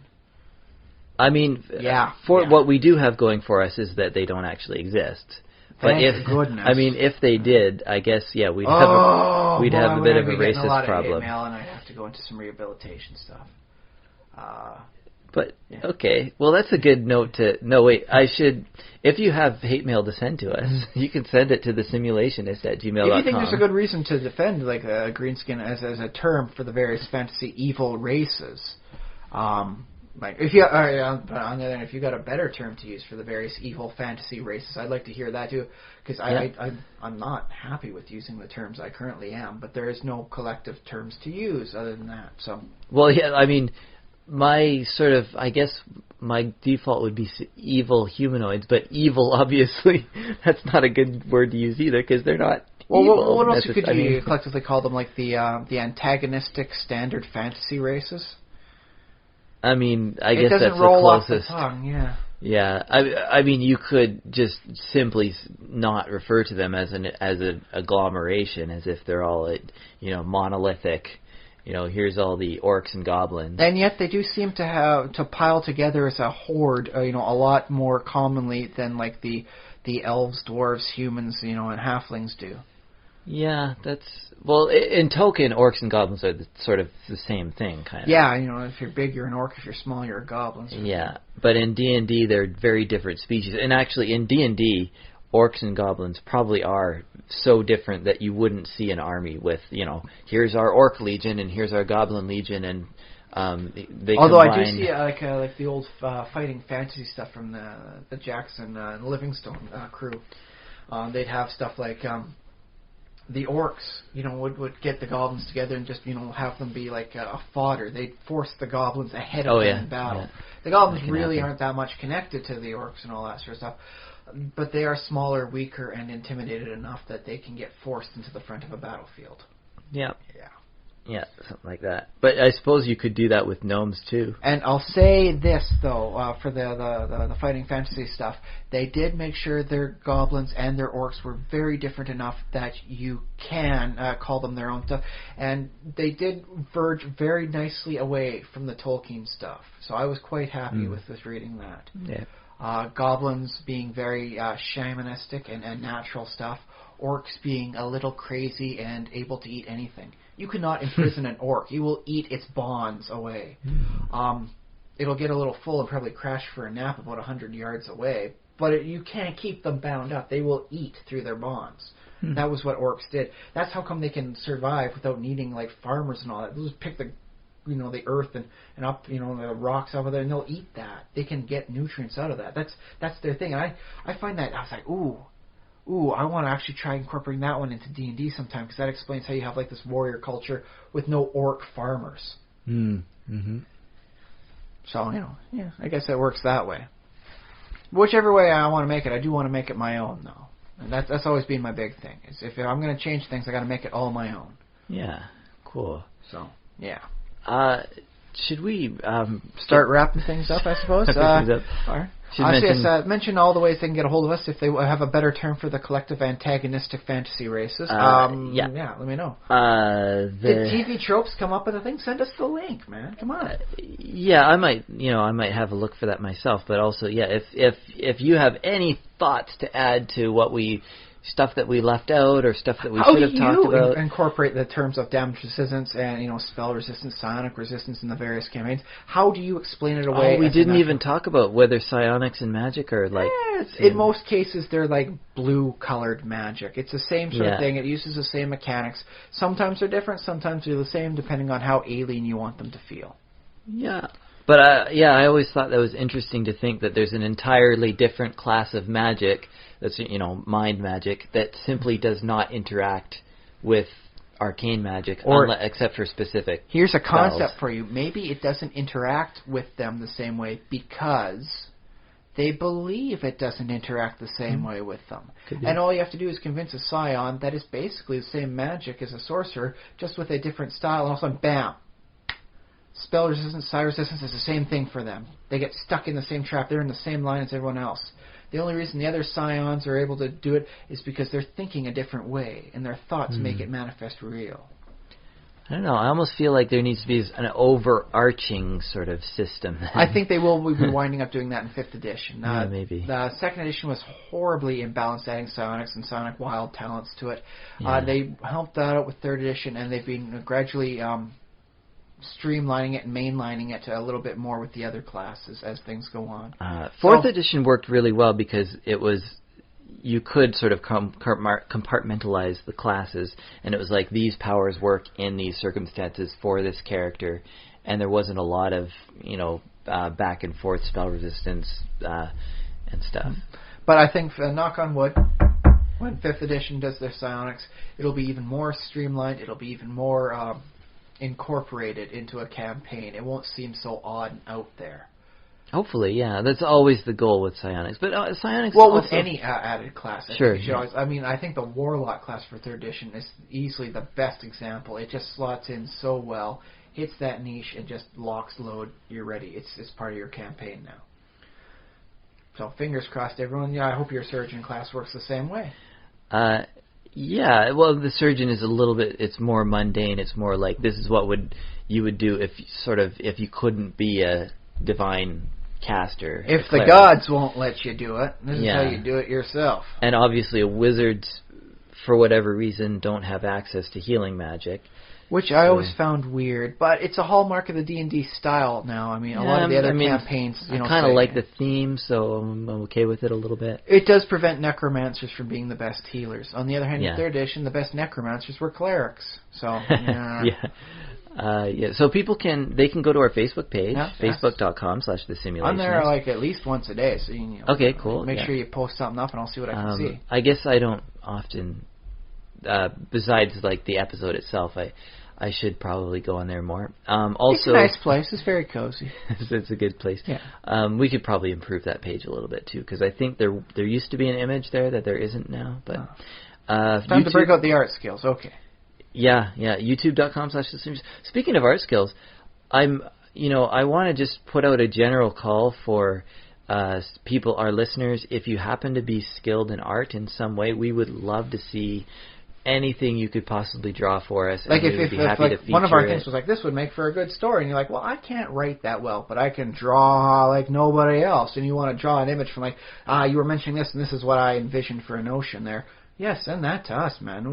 We'd love that. Yeah, we definitely look for that. So youtube.com/thesimulationist has all these episodes up on a YouTube channel, which should hopefully stick around for a while and allow for comments and stuff. And you can tweet at me at spaceboot1, spaceboot numeral 1 on Twitter. And you can, what else? You can chat about us on Reddit at reddit.com/r/podcasts or /r/thesimulationist, because I set that one up, but there's not a lot of activity on there at the moment. Well, it's there for you. Should you want to put some activity, and I'm still trying to figure out how the mechanics of Reddit, because you want to talk about arcane weirdness. There you go. There's a rule about non-self promotion, but I did make the subreddit to be about the Simulationist, so I'm hoping that maybe I'll start putting up a link to each episode on there. But people would be... I am fine with people posting other, links to other material on there that just happens to randomly be relevant. Hey, this other podcast also talked about it, and I think the two of them together really get a full, complete, dialectic on the topic. So, go for that. Yeah. Other podcasts and everything. It doesn't have to be so, a high-end sounding. If you want to say, I think these two worked well together. You don't have to use $10 words on that. We're not going to force that.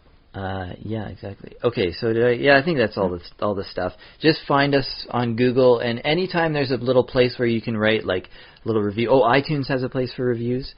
Give us as many stars as you feel like we deserve. We can't incorporate a dwarf ranking system yet, but we're always looking into it. And leave comments and reviews wherever you find us. and tell all of your friends, tell your real life friends, tell your internet friends, your cyber friends, tell your grandma. I'm sure she'd love us. We're super charming. Well, I mean, if nothing else, she can just say, and put us on, the computer and just like crank the volume and go off and do whatever she wants. There'll be a nice little chat in the background. Or if you're your grandma's computer person, then you can just set us to play, and then she won't know how to turn it off, so she'll just be stuck listening to us. I don't see us being anywhere near as bad as some of those radio talk hosts I hear from time to time. I mean, yeah, they're getting paid and professional for it, but they can be really annoying. I hope we're not that bad. Exactly. We're super... Grandma won't hate us. That's what we're saying.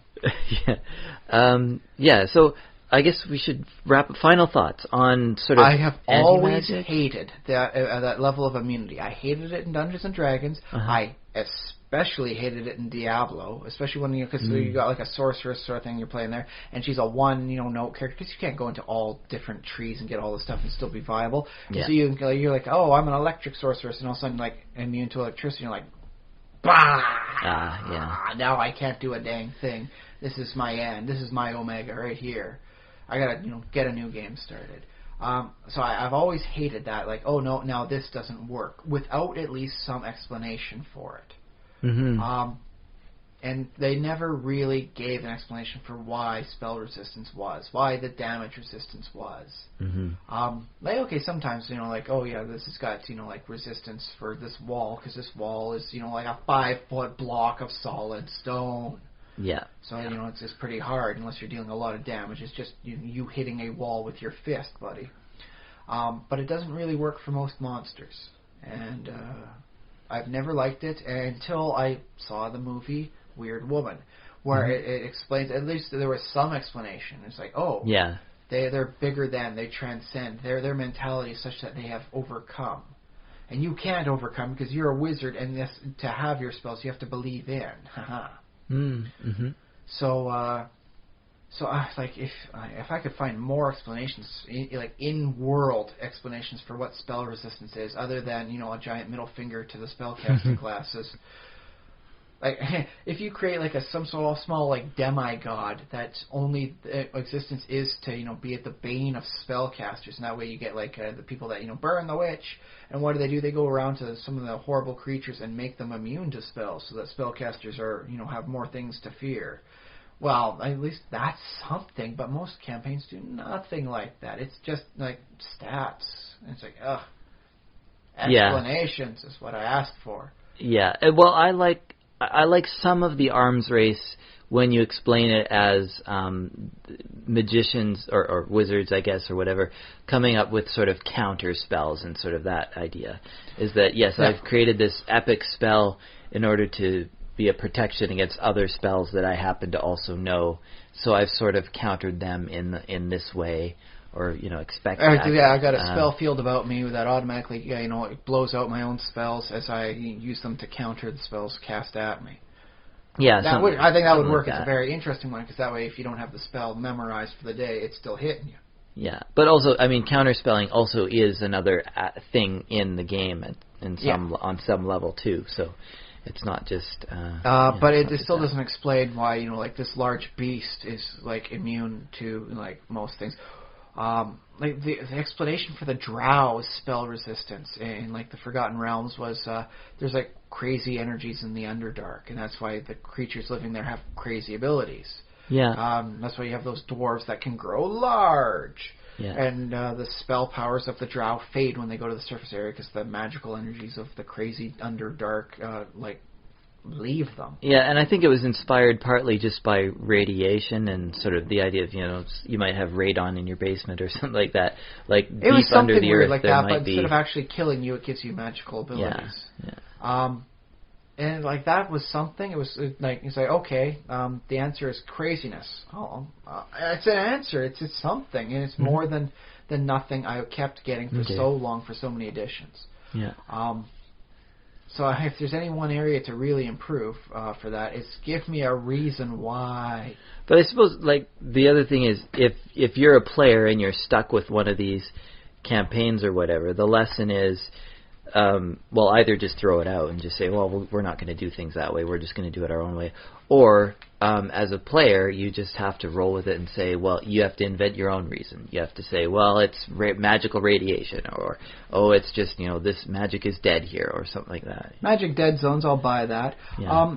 That said, I mean, Dwarf Fortress for a long time had like the almost unkillable Bronze Colossus, which meant that you could send up like entire squads of dwarves against it, but the chance of them killing the darn thing before it kills all them was kind of slim. Mm-hmm. But you could still, like set up traps to like collapse something on top of the whole thing, get like some sort of like a fake construction thing for it to topple down on top of it, or set up a trap for mining it out and making sure it all collapses down. There are ways to kill the unkillable in the game, and so there's a way around that. But so often when you're fighting in an encounter in something like D&D, there isn't that option of doing it. There's nothing like, oh, if you cast, transmute earth to mud on the pillar, then the entire end will come collapsing down. Very few things are designed that way, and it's just, that also relies on something like a spell or some ability to make the collapse happen. Which, I mean, is something you see in a lot of movies. Like, oh no, it's too big to fight directly, so we'll find some creative way of destroying it. Yeah. That doesn't exist in a lot of D&D fights. And without that other way out there, the only option you have is to run, and I guess you can't fight it. Oh well, sorry. You're not a big enough adventurer yet. Come back in 5 levels there, little buddy. Maybe you'll be good enough then. Well, maybe in some ways, yeah, get over it. In some ways, sometimes you are going to run into encounters that are just, too much for you. But for their level, golems, especially, because they represent, the physical and magical immunity, always represented like that horrible, like, ugh, now we can't do anything. We are all useless, despite the fact we can kill something with twice as many hit points as it. Just because this one's got immunities here and immunities there, and damage resistance here and spell resistance there. Yeah, I've generally found golems to be quite frustrating in dungeons, although they're not that intelligent, so usually if you find a way around them or something like that. Kite them around, and that way you just take them up for a loop, and then all of a sudden you're ahead of them, and then you just have to be careful when you're leaving the dungeon, because they're still there. So yeah, I think if there's one area I definitely wanted to make sure that they revamped and rechecked and maybe even just started from scratch for 5th edition, it would have been around with the golems. Sure, or just include some sort of notes as to how to use them, because a lot of creatures are like that in D&D. It's like they have a special ability that just wipes players out, or that just thwarts players in a weird way, and it would be nice to just have a little DM's note. And maybe I haven't looked in the monster manual specifically for this, but it'd be nice if it just says, note to DMs, use this creature like sparingly, or in, note that it's slow and it's dumb. But I did note to myself in 3rd edition they were on the random monster list for these dungeon levels, and that's a problem. Yeah, like it's like, then it's like, I'm reading this. Well, if they're on the random encounter list, that means I should be, able to have my party encounter them and defeat them, despite the fact that they're a very niche type monster. Yeah. And I guess the other, monsters are, in some ways, the monster manual is like sort of a toolkit for that mad wizard who's building his dungeon. Is like, okay, I'm going to build my dungeon to protect my treasure and my, I guess my soul. I got a lot of goblin friends. They're kind of dispossessed because, elves took over their land, and I don't want to fight the elves, but I can give them a home. I mean, if they're willing to work for, instead of, paying me rent, yeah, I can put them up in the higher end of the dungeon. Give them a little home over here, but keep them away from the gelatinous cube over here in the don't worry, pit. I got some awful shoots down there. They can go to the Atoyogs. The Atoyogs can wind up dying, and that goes into the gelatinous cube area, and the whole thing basically is a self-cleaning dungeon. I think it's not bad that way. Yeah. And then by the way, it's a campaign I would love to try. It's the Aspiring Evil Overlords thing. It's like, okay. Oh, we get this one evil overlord. We got 4 evil overlords. We got to share a dungeon. It's going to be like a slice-of-life roommate comedy with a dungeon twist. Mm-hmm. I give it a shot. I'd love to run it. I'd love to run in it. Yeah. Well, and then when you're done with the campaign, it's like you've got a dungeon. You send, okay, roll up some heroes. Let's try and trash the dungeon you guys made. Go for it. Cool. Yeah.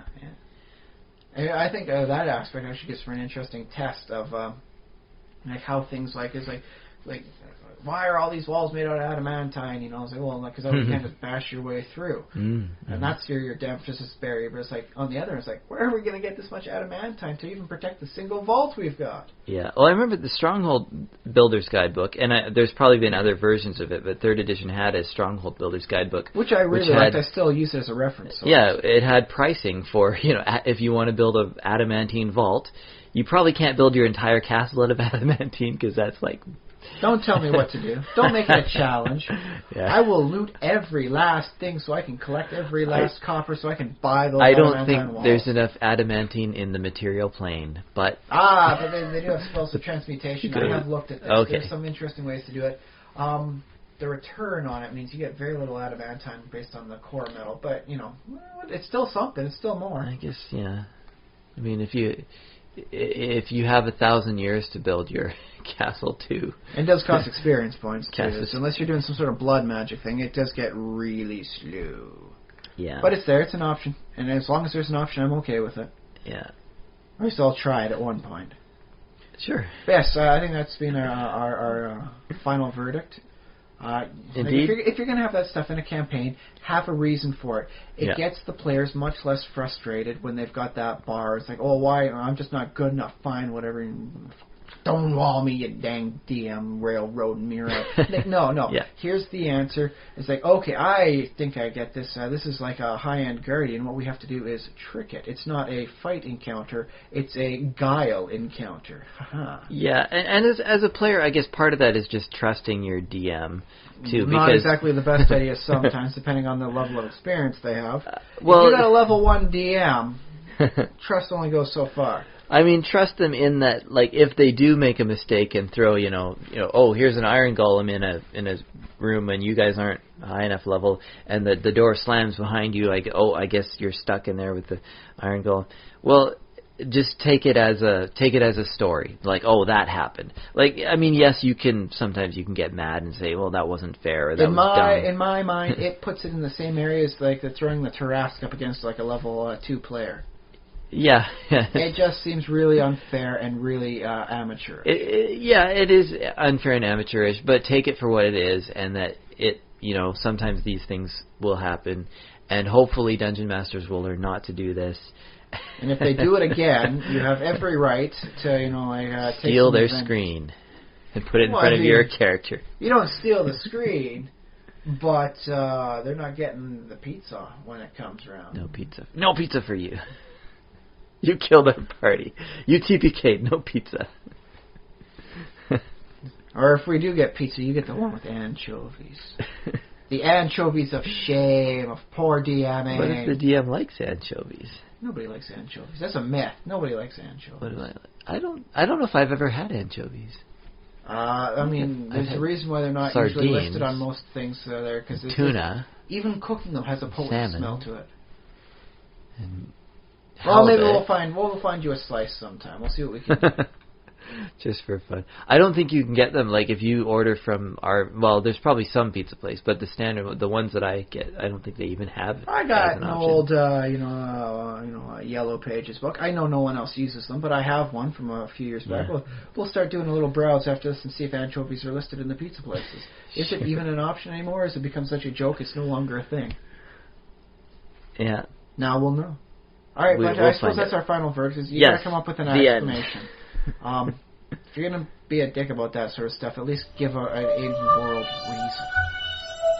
Yeah, sounds good to me. That's my verdict. I've been Josh Trelawney. I've been Ryan Kirkby. And